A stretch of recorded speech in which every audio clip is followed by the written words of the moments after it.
Hey guys, today we talk about how can you fix this problem or know how you can do that on your PicWish app. So you just follow these ways, then it's going to work with you. All you have to do in the first, so you just click on settings here, then it's going to take you to this list. It's going to show for you like this.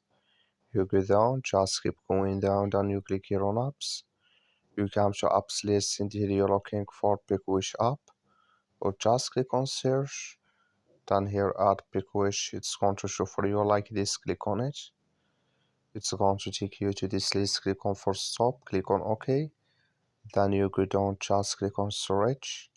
Come to storage list here. Just click on clear cache. Then all you have to do. So you just go to your Play Store. Click on it here. Then here you search for PicWish. It's going to show for you like this. You will find here update. You click on it, then it's going to work with you. That's all you have to do. Thank you for watching. Don't forget to support us by liking and subscribe.